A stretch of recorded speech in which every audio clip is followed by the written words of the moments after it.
Welcome बच्चों। आज से हम अपनी एक और अभ्यास कार्य पुस्तिका शुरू कर रहे हैं जो है हमारी कृषि विज्ञान कक्षा 8। इसमें आज जो टॉपिक हम डिस्कस करने वाले हैं ये है पार्ट 1 मृदा गठन। ये चैप्टर बहुत लंबा है बच्चों, तो इसको हम 2 वीडियो में कवर करेंगे। आज हमारा पार्ट 1 होगा और नेक्स्ट हमारा पार्ट 2 होगा। ठीक है, चलिए स्टार्ट करते हैं समय न गवाते हुए। मृदा गठन या मृदा कणाकार। पहला प्रश्न है, निम्नलिखित प्रश्नों में सही उत्तर पे सही का निशान लगाइए। का मृतिका यानी क्ले का आकार होता है, तो क्ले का आकार होता है बच्चों 0.002 मिलीमीटर से भी कम, तो ऑप्शन व जो है ये हमारा सही हो जाएगा। ख दोमट मिट्टी में सिल्ट की मात्रा प्रतिशत में होती है, तो ये होती है 30 से 50%। ग ऊसर भूमि से बनने का प्राकृतिक कारण है।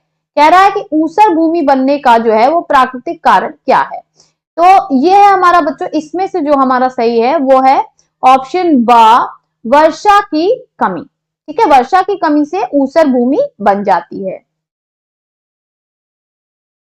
चलिए नेक्स्ट देखते हैं। घ ऊसर भूमि का प्रकार नहीं है, तो ऊसर भूमि का प्रकार कौन नहीं है?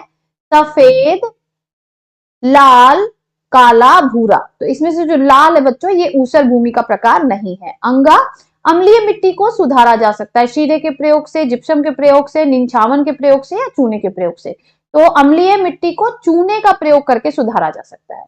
प्रश्न 2, निम्नलिखित में रिक्त स्थानों की पूर्ति कीजिए। सिल्ट मिट्टी का आकार डैश मिलीमीटर होता है, तो हमें इसमें से इसमें या इसको भरना है, तो ये वाला ऑप्शन हमारा सही है। 2 मिलीमीटर से लेकर 0.2 मिलीमीटर तक होता है। बलुई मिट्टी में मृतिका की मात्रा कितने प्रतिशत पाई जाती है? कह रहा है बलुई मिट्टी में जो है वो मृतिका की मात्रा कितने प्रतिशत होती है, तो वो होती है, इन दोनों में से हमें भरना है, तो ये सही है 0 से 20%। पायराइट का उपयोग डैश मृदा के सुधार में होता है, तो पायराइट का उपयोग जो है वो ऊसर मृदा के सुधार में अधिक होता है। क्षारीय मृदा का पीएच मान डैश से अधिक होता है, तो किससे अधिक होता है? 7 से अधिक होता है। ठीक है, 7 से जो है वो अधिक होता है। 1 हेक्टेयर भूमि के सुधार के लिए डैश की औसत आवश्यकता होती है, तो इन दोनों में से हमको भरना है, तो 10 से 12 टन की जिप्सम की जो है वो आवश्यकता होती है। तीसरा प्रश्न हमारा कह रहा है निम्नलिखित में सही पे सही और गलत पे गलत का चिन्ह लगाइए। तो पहला हमारा कह रहा है पुरानी मृदाओं की परिच्छेदिका उथली होती थी, तो ये गलत है बच्चों, पुरानी मृदाओं की गहरी होती है। बलुई दोमट मिट्टी में बालू के कण 50 से 80% पाए जाते हैं, बिल्कुल सही है। जिप्सम का प्रयोग ऊसर भूमि के सुधार में किया जाता है, ये भी सही है। जब मिट्टी में OH आयनों की सांद्रता बढ़ जाती है तो मिट्टी अम्लीय बन जाती है, ये गलत है बच्चों। OH आयनों के बढ़ने से मिट्टी अम्लीय नहीं बनती बल्कि हाइड्रोजन आयनों के बढ़ने से बनती है। क्षारीय मिट्टी का पीएच मान 7 से अधिक होता है, तो अभी हमने ऊपर सॉल्व किया, तो ये बिल्कुल सही है। चलिए आगे बढ़ते हैं। नेक्स्ट कह रहा है कि स्तंभ का को स्तंभ ख से सुमेलित कीजिए। तो स्तंभ का में देखिए मोटी बालू, तो मोटी बालू में 2 से 10.2 मिलीमीटर के कण होते हैं, अभी हमने पढ़ा। सिल्ट की मात्रा सबसे अधिक किसमें है? तो सिल्ट मिट्टी में, इसको इससे मिला दीजिए। अम्लीय मिट्टी की उत्पत्ति का, जहां पर अधिक वर्षा होती है वहां पर अम्लीय मिट्टी की उत्पत्ति होती है। जिप्सम का प्रयोग ऊसर भूमि के सुधार में किया जाता है। चूने का प्रयोग अम्लीय मृदा के सुधार में किया जाता है। नेक्स्ट कह रहा है निम्नलिखित में से बेमेल को छांटिए। ऊसर, रेह, मिट्टी, रेहस, रेहारा, कल्लर। अब ये जो बाकी सारे नाम है बच्चों ये ऊसर मिट्टी के ही नाम है, जबकि मिट्टी, तो मिट्टी का जो प्रकार है वो है ऊसर। अधिक तापमान, वर्षा की कमी, जलस्तर का ऊंचा होना, शीरे का प्रयोग और लगातार बाढ़ की स्थिति।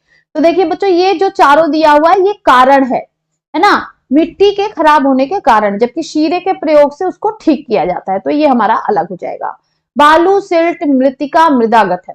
अब देखिए बालू, सिल्ट और मृतिका के आधार पर मृदा गठन को बताया जाता है, तो मृदा गठन जो है वो हमारा अलग हो जाएगा। नेक्स्ट कह रहा है घ चूने का प्रयोग रासायनिक विधि, भौतिक विधि, जैविक विधि। तो ये तीनों जो है वो विधियों के प्रकार है, जबकि चूने का प्रयोग जो है वो एक विधि है। प्याज, पालक, कद्दू, जौ। अब देखिए ये तीनों जो है प्याज, पालक, कद्दू, ठीक है, प्याज, पालक, कद्दू ये आपके सब्जियां हैं और ये जो जौ है वो आपकी फसल है। इसको आप और दूसरे भी तरीके से अलग कर सकते हैं, लेकिन यहां पर यही तरीका लगेगा बच्चों। चलिए नेक्स्ट कह रहा है कि निम्नलिखित प्रश्नों के उत्तर एक शब्द में दीजिए। बारीक बालू का आकार होता है तो 2 से 0.02 मिलीमीटर। बलुई मिट्टी में बालू की मात्रा प्रतिशत में होती है 80 से 100%। नवीन निर्मित मृदाओं की परिच्छेदिका कैसी होती है? तो नवीन निर्मित की उथली होगी।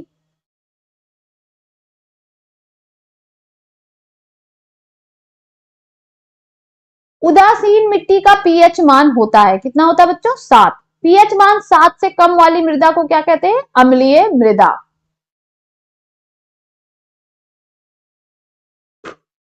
प्रश्न 7, निम्नलिखित प्रश्नों के संक्षिप्त उत्तर दीजिए। मृदा परिच्छेदिका किसे कहते हैं? तो मृदा की ऊपरी परत से विभिन्न संस्तरों से होती हुई पैतृक पदार्थ तक उर्वाधक काट को हम मृदा परिच्छेदिका कहते हैं। दूसरा है ऊसर भूमि सुधार के 3 उपाय लिखिए। तो जुताई, जिप्सम का प्रयोग और शीरे का प्रयोग। आप कोई अन्य भी 3 लिख सकते हैं बच्चों, कोई जरूरी नहीं कि आप यही सेम टू सेम लिखें। नेक्स्ट कह रहा है मृदा गठन के आधार पर मृदा का विभाजन कीजिए।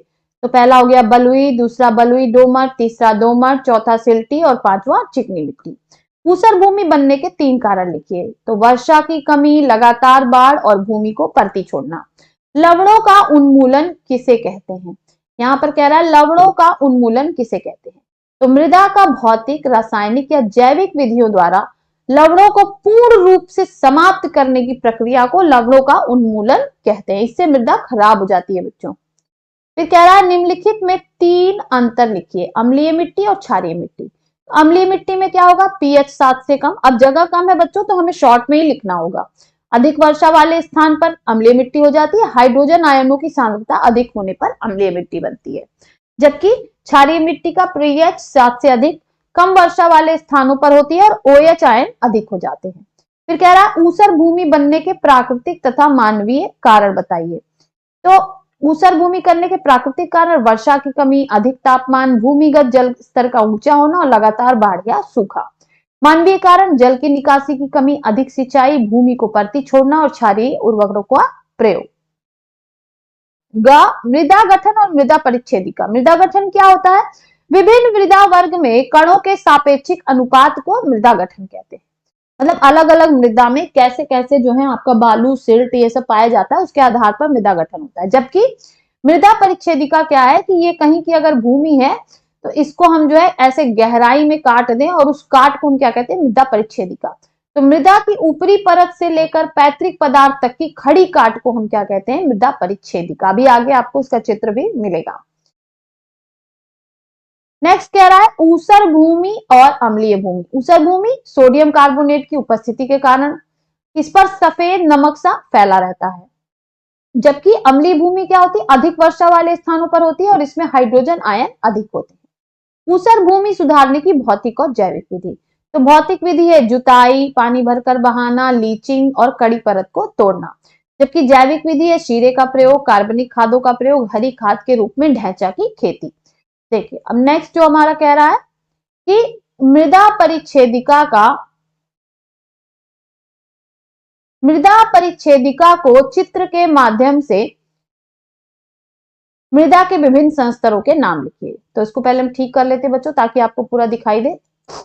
देखिए बच्चों ये एक मृदा परिच्छेदिका है या भूमि की परिकाट है। तो जो इसकी ऊपरी जो स्तर है जहां तक पेड़ की जड़ें जाती है इसको हम कहते हैं ऊपरी मृदा यानी संस्तर आ। दूसरा होता है अवर मृदा यानी संस्तर बा, इसमें भी कुछ पेड़ों के जो है वो जड़ जाते हैं।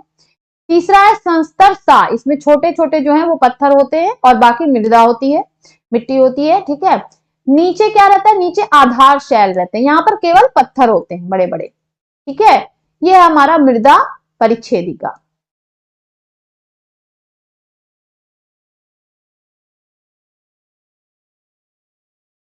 नेक्स्ट कह रहा है निम्न मृदा गठन वर्ग में उपस्थित सिल्ट की प्रतिशत मात्रा को बॉक्स में लिखिए। तो मिट्टी का नाम बलुई, इसमें सिल्ट कितनी है? 0 से 20%।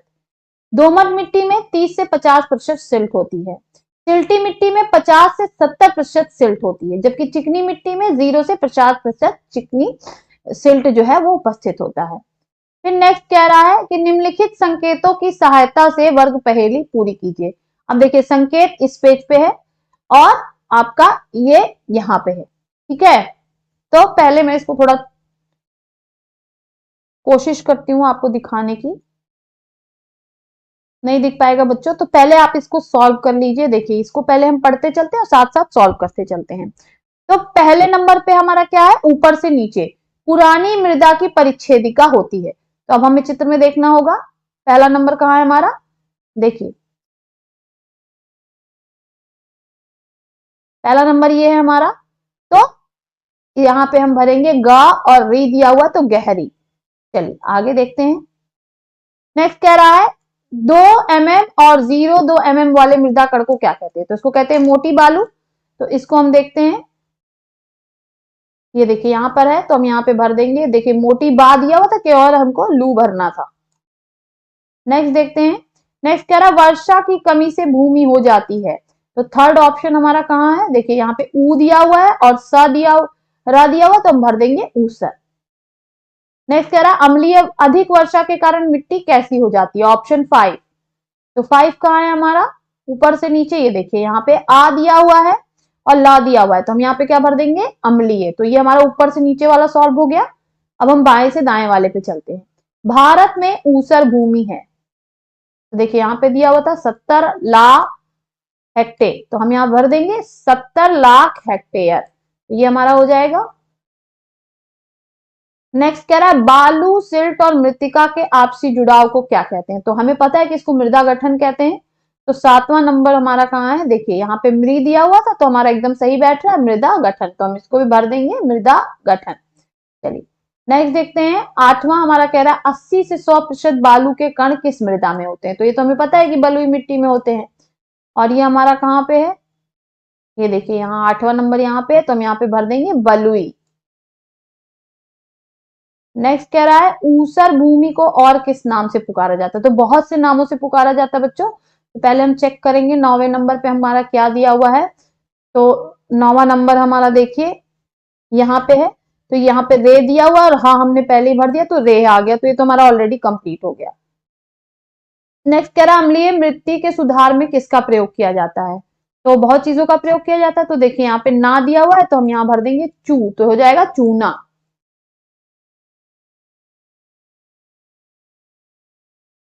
नेक्स्ट बच्चों देखिए 12वां प्रश्न कह रहा है निम्नलिखित का उत्तर दीजिए। निछालन की परिभाषा बताइए। तो ऊसर मृतिका में अमोनियम सल्फेट से घुलनशील तरल लवण सोडियम सल्फेट में बदल जाते हैं एवं निछालित होकर जड़ क्षेत्र से दूर चले जाते हैं जिससे मृदा का पीएच उदासीन हो जाता है। जटिल लवणों को साधारण लवणों में परिवर्तित करने की 2 विधियां बताइए। तो देखिए बच्चों यहाँ पर है मृतिका और यहाँ पर है अमोनियम सल्फेट। ये फॉर्मूला गलत है बच्चों, ये फॉर्मूला आपके बुक में भी गलत लिखा हुआ है। इसका जो सही फॉर्मूला होगा ये मैं यहाँ पे लिख दे रही हूं, आप इसको सही कर लीजिएगा। यहां पर होगा आपका बच्चों NH4 इसका ट्वाइस, फिर SO4 अमोनियम सल्फेट। अब ये इसका फॉर्मूला है। यहाँ पे मैं एक बार और लिख दे रही हूँ ताकि आपको क्लियर हो जाए। देखिए NH4 इसका होल ट्वाइस और SO4। ये यहाँ पे आप लिख लीजिएगा, अपनी बुक में भी आप करेक्शन कर लीजिए पेज नंबर 5 पे यही फॉर्मूला लिखा हुआ है। वहां पे भी अमोनियम सल्फेट का जो वो सूत्र है वो गलत है। तो क्या होगा, मिट्टी में है सोडियम, इसके साथ मिट्टी में है अमोनियम सल्फेट यानी NH4 ट्वाइस SO4। अब ये दोनों क्या होता है, ये इसमें साथ क्रिया करके मिट्टी में अमोनियम बना लेते हैं NH4 और सोडियम सल्फेट बन जाता है Na2SO4। और यही सोडियम सल्फेट जो है वो निछालित होकर जड़ से दूर चला जाता है और पानी बनता है। तो ये क्या होता है, इसमें घुलकर ये दूर चला जाता है, जड़ों से जो है ये नीचे चला जाता है बेड रॉक में। तो क्या होता है, जड़ों को सोडियम की कमी हो जाती है जिसकी वजह से मृदा का पीएच जो है वो उदासीन हो जाता है। इसी तरह आप देखिए एक और होता है, इसमें भी जटिल लवण साधारण लवण में बदल रहा है। जिप्सम है CaSO4 और पानी है 2H2O। इस दोनों क्रिया करके क्या बना लेगा, गंधक अम्ल H2SO4 और CaO यानी कैल्शियम ऑक्साइड। इन दोनों क्रियाओं में क्या हो रहा है बच्चों, जटिल लवण जो है वो साधारण लवण में बदल जा रहे हैं।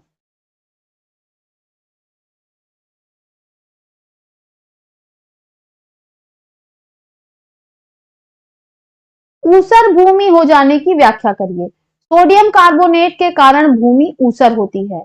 इस भूमि में फसलें, पेड़ पौधे नहीं उगते। समतलीकरण के 2 लाभ लिखिए। इससे भूमि में यानी समतलीकरण से भूमि में पानी समान मात्रा में हर जगह पहुंचता है और जल निकासी भी जो है वो आसानी से हो जाती है। जल निकास के प्रबंध के 2 उपाय लिखिए। तो नालियां बनाना और समतलीकरण करना। आप इसके अलावा कोई और भी लिख सकते हैं। हरी खाद के प्रयोग से ऊसर भूमि पर 2 प्रभाव लिखिए। तो पहला प्रभाव है, यह मिट्टी में जीवांश की मात्रा बढ़ाती है और यह नाइट्रोजन स्थिरीकरण का कार्य करती है। अम्लीय मृदा पर चूने के 2 प्रभाव लिखिए। हाइड्रोजन आयनों की सांद्रता कम हो जाती है। चूना डालने से क्या होता है, हाइड्रोजन आयन कम हो जाते हैं और इससे क्या होता है, दूसरा मिट्टी की भौतिक दशा भी सुधरती है। यहां से आगे के प्रश्नों को बच्चों हम नेक्स्ट वीडियो में सॉल्व करेंगे। तो पूरा वीडियो देखने के लिए मेरे चैनल को सब्सक्राइब करें और बेल आइकन का बटन अवश्य दबाएं। बाय बाय बच्चों, मिलते हैं अगले वीडियो में।